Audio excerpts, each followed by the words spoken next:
By now, you've probably heard of the ketogenic diet, aka keto, and maybe you've even tried or thought about trying it.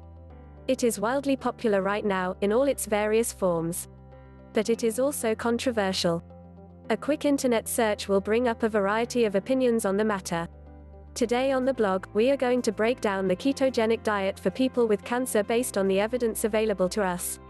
Spoiler alert, there is not enough evidence in humans to recommend the ketogenic diet for cancer patients at this time. What's a ketone?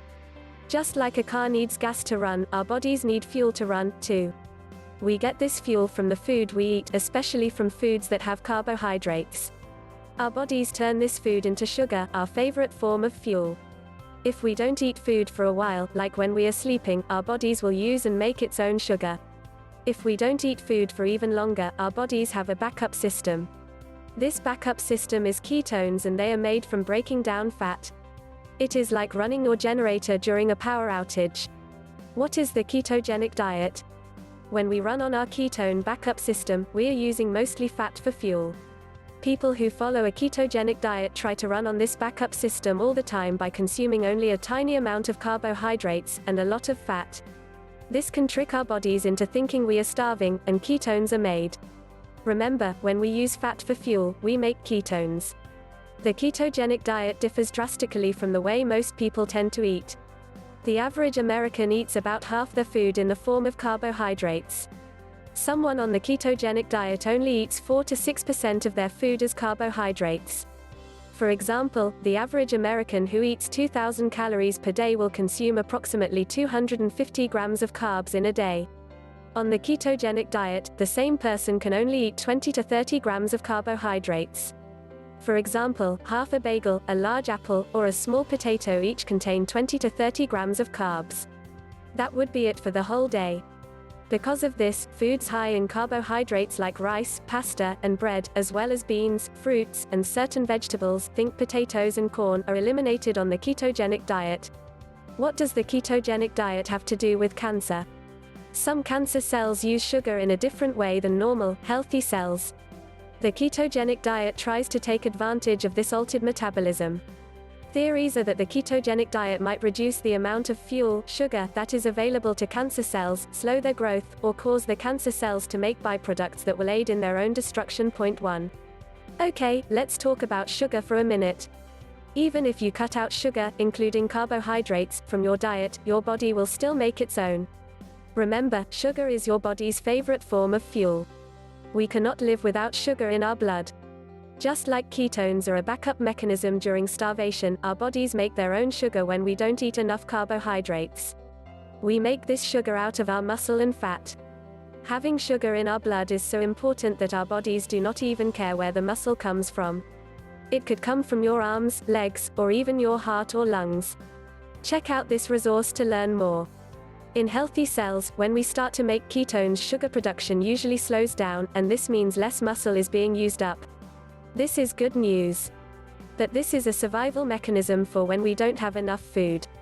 We don't know if this same thing happens in cancer cells. Biological processes may be different in people with cancer. Cancer cells also have wonky signals that tell them to keep growing. A complex cascade of growth signals occurs in healthy cells when we eat sugar or foods with carbohydrates.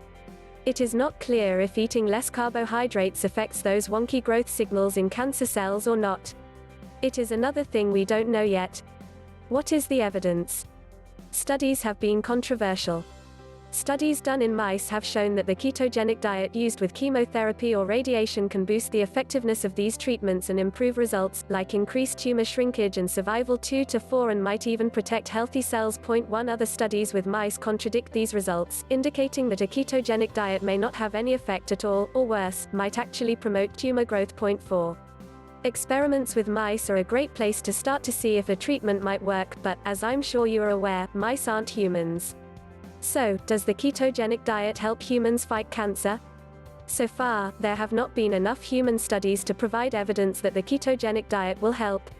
There are currently 2 clinical trials with published results on clinicaltrials.gov that measured the effect of the diet on cancer.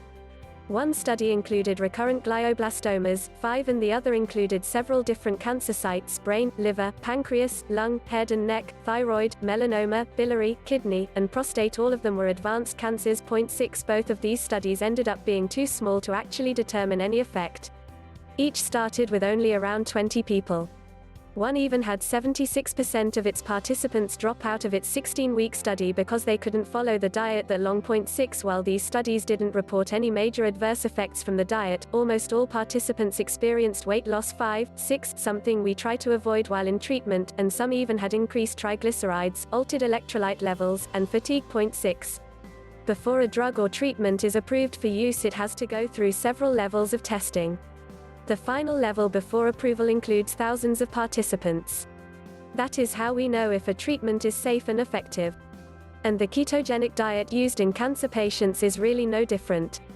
We want evidence that it is both safe and effective. Well, what do we know?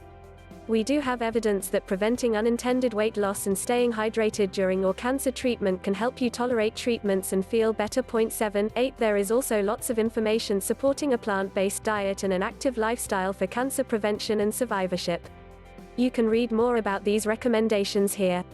Eating plenty of plant foods, including whole grains, beans, lots of fruits and vegetables, lean protein, and less processed, fast foods helps to provide your body with cancer-fighting nutrients. These are both safe and effective recommendations.